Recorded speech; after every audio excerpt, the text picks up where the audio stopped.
Praise Lord. आइए हम मनन करने चलते हैं। हम निकालेंगे आज रूथ उसका पहला अध्याय और उसकी पहली आयत में खुदा का वचन हमसे बात करता है कि जिन लोगों में न्यायी लोग न्याय करते थे उन दिनों में देश में अकाल पड़ा। तब यहूदा के बैतलहम में एक पुरुष अपनी स्त्री और दोनों बहुओं को संग लेकर मुआब देश में परदेसी होने के लिए चला। वो उस देश में जब वो जहाँ एलीमेलेक रह रहा है बैतलहम में, और वहाँ पर अकाल पड़ गया और वो उससे परेशान होकर के वो भागने लगा। हालांकि उसके पास किसी भी चीज़ की कमी नहीं थी क्योंकि वो उस पर न्याय था, वो न्याय करता था लोगों का। लेकिन फिर भी वो उसने सोचा कि मैं यहाँ से चल देता हूँ, कहीं ऐसा ना हो कि कोई मेरे से किसी भी तरीके की डिमांड रख दे। कभी कभी ऐसा होता है कि हम जानते हैं कि हम किसी इंसान को किसी चीज़ की ज़रूरत है या फिर वो परेशान है तो हमसे कुछ मांग सकता है, तो हम उससे हटने लग जाते हैं और हम उसके सामने नहीं आते, कहीं वो ऐसा ना हो कि हमसे मांग कुछ ले, क्योंकि हम सिर्फ अपने बारे में सोचते हैं। तो खुदा का वचन हमें यही समझाता है एलीमेलेक के द्वारा कि वो किसी की हेल्प कर सकता था, उसके पास किसी भी चीज़ की कमी नहीं थी, लेकिन फिर भी वो वहाँ से जाने लगता है कि कहीं ऐसा ना हो कि मेरे से कोई डिमांड कर दे। और वो अपनी फैमिली को लेकर के अपनी अपनी वाइफ को लेकर के अपने दोनों बेटों को लेकर के वहाँ चल देता है। और जब वो मोआब देश में पहुँचता है तो वहाँ पर उसकी डेथ हो जाती है। और फिर जब बाप नहीं रहा तो बच्चे कुछ भी अपने मन से करने लग जाते हैं, वो भी ऐसे ही करते हैं कि वो मोआबिन लड़कियों से शादी कर लेते हैं। और फिर जब क्योंकि खुदा ने मना किया है मोआबी लोगों से कि तुम इस तरह से उनसे धूप न जलवाना, ऐसे काम न करवाना, लेकिन फिर भी वो मोआब देश में जा कर के उन लड़कियों से शादी कर लेते हैं। और आगे जा कर के फिर उनकी भी दोनों लड़कों की डेथ हो जाती है। एक कारण ये भी था कि उनके नामों का अर्थ भी गलत था, क्योंकि जब हम नाम रखते हैं तो हम कभी सोचते नहीं, हम जल्दबाजी में नाम रख लेते हैं कि जो हमें अच्छा लगा कि हाँ अच्छा लग रहा है, ये बहुत ज़्यादा पॉपुलर नाम है ये, तो हम उसका नाम रख लेते हैं।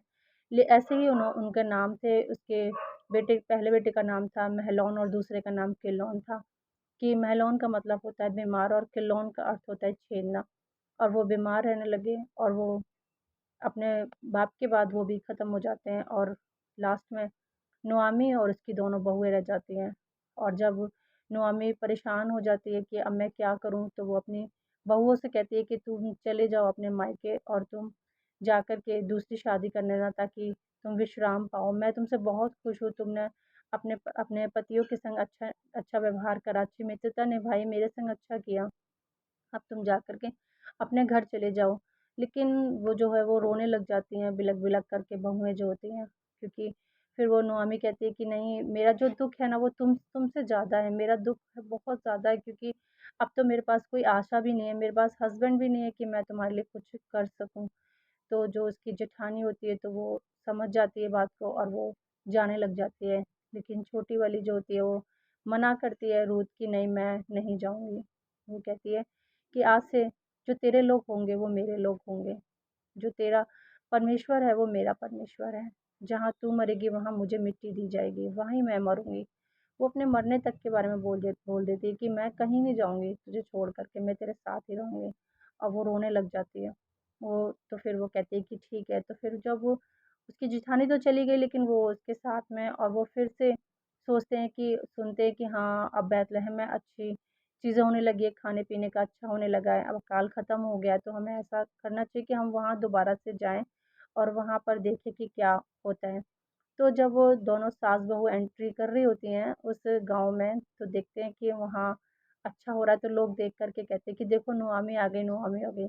तो वो कहती है कि मुझे नुआमी मत कहो, क्योंकि नुआमी का मतलब होता है खुश रहना, हर्षित होना। तो वो कहती है कि मुझे नुआमी मत कहो, मुझे तो मारा कहो, क्योंकि मैं दुःख की मारी हुई हूँ और खुदा ने मेरे साथ में ऐसा किया है। तो अजीज़ों, हम देख लेते हैं उस आयत में कि किस तरह से नुआमी ने उस चीज़ को बताया कि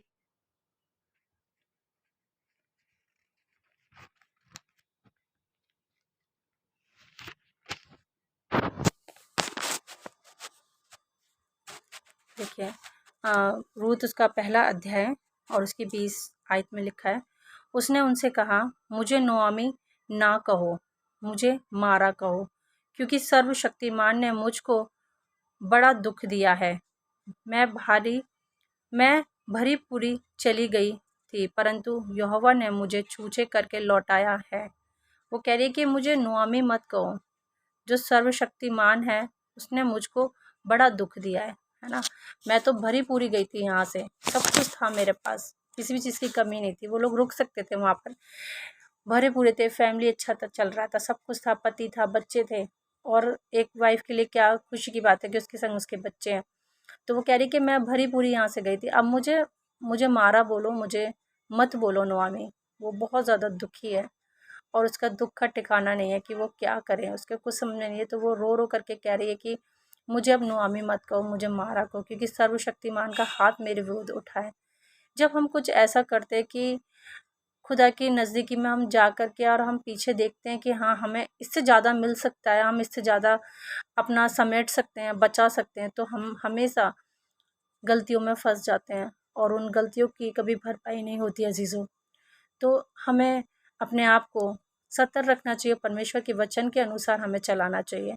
और आगे जा कर के हम, जब वो उसकी बहू है वो बहुत ज़्यादा मेहनती है, अपने पिता का पूरा घर-बार छोड़ कर के आ गई है और वो कह रही है कि मैं जाऊँगी माँ, तुम्हारे लिए कुछ इंतज़ाम करूँगी। अब वो जब बीनने लगी है, कुछ काम करने लगी है, और उसकी दूसरी आयत में लिखा हुआ है कि वो चली गई। वो अपनी सास से पहले पूछ रही कि मैं किसी काम को करने के लिए जाऊँ, उसकी सास ने बोला कि चली जा, है ना। उसने पहले परमिशन लिया अपनी अपनी सास से कि मैं जाऊँ या ना जाऊँ, और उसकी सास ने बोला कि तू चली जा। और उसकी दूसरा अध्याय उसकी तीसरी आयत में लिखा है, इसलिए वह जाकर एक खेत में लवने वालों के पीछे बिनने लगी। वो लवने वालों के पीछे बिनने लगी और बिनते बिनते वह किसी दूसरे के खेत में फिरने को ना जाए, इसीलिए वह उस जो बोअज़ था उसका कुटुंबी था, उसने मना किया कि तू किसी के भी खेत में ना जाना, क्योंकि वो बहुत ज़्यादा सुंदर थी, तुम यहीं काम करना, तुम कहीं मत जाना, तुम्हें कहीं जाने की ज़रूरत नहीं है, तुम यहीं पर काम करना। और बोअज़ जो था, बोअज़ ने उसको देखा कि वो कितनी सीधी है, कि वो किसी से कोई मतलब नहीं रखती है, वो अपने काम में लगी रहती है। तो उसने अपने सेवकों के जो लीडर था उनका, जो खेत में काम करते, तो उसको भी बोला कि इसकी तरफ ध्यान देना, इसको खाने पीने को अच्छा देना और इसका ध्यान रखना, और ये इसके लिए कुछ कुछ छोड़ भी दिया करो ताकि ये बीन सके।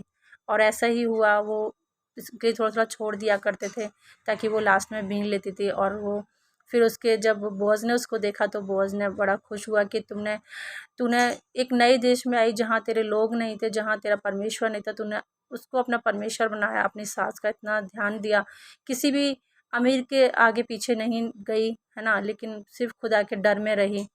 तो वो बोझ बहुत ज़्यादा खुश होता है और लास्ट में परमेश्वर उसे उसी खेत का जहाँ उसने काम किया उसका मालकिन बनाता है। उसकी बोझ से उसकी शादी होती है और खुदा उसके द्वारा से फिर से एक बेटा उत्पन्न करता है, उसका नाम ओबेद होता है। और खुदा ने उसको अच्छे से आशीषित किया, क्योंकि वो खुदा के डर में थी। उसने जो देश खुदा का था वो लौट कर के या उसके द्वारा उसकी सास भी आनंदित हुई। तो हमें हमेशा परमेश्वर के आज्ञाओं पर चलना चाहिए, उसकी बातों में ध्यान देना चाहिए और कभी ऐसा नहीं करना चाहिए कि जो कि परमेश्वर की नज़र में गलत है, क्योंकि उसका हाथ जैसा कि उसने बोला नुआमी ने कि सर्वशक्तिमान का हाथ मेरे विरुद्ध उठा है। तो हमें डरते रहना चाहिए कि कहीं ऐसा ना हो कि उसका हाथ हम पर उठ जाए अजीज़ों। तो आगे जा कर के आपने देखा कि परमेश्वर ने उसको कितना आशीषित किया और वो उस खेत की और वो उसकी मालकिन बन गई और बोअज़ से उसकी शादी हो गई। और परमेश्वर ने उसे बहुत ब्लेस्ड किया, क्योंकि खुदा जब लेता है तो उसको दोगुना करके देता भी है।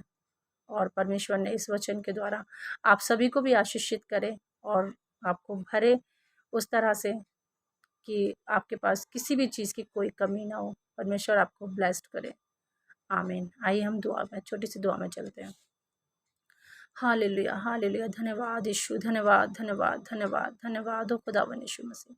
मैं शुक्र तारीफ़ करती हूँ खुदावन यीशु मसीह कि आप हमारे बीच में हैं पिता परमेश्वर। मैं दुआ करती हूँ पिता परमेश्वर कि जिस तरह से पिता परमेश्वर आपने अपने जन को चुना पिता परमेश्वर, रूत को चुना पिता परमेश्वर, हर एक बेटियों को पिता परमेश्वर मैं आपके हाथों में सौंपती हूँ खुदावन यीशु मसीह कि आप उन्हें इस्तेमाल करें पिता परमेश्वर। उन्हें वही आशीषों से नवाजें पिता परमेश्वर, आशीषों से भर दें मेरे पिता परमेश्वर। दुआ करती मांगती हूँ खुदा, जो भी लोग पिता परमेश्वर इस दुआ में, इस मैसेज में शरीक हैं खुदावन यीशु मसीह, बोलने वाले और वचन देने वाले सिर्फ आप हैं पिता परमेश्वर। आप हर एक को आशीषित करें खुदावन यीशु, हर एक को भर दे मेरे प्रभु यीशु मसीह। वो कहीं पर भी भागे ना पिता परमेश्वर, जहाँ भी हैं वो पिता, जहाँ भी हैं खुदा, वहीं से आप उनको ब्लेस्ड करें पिता परमेश्वर।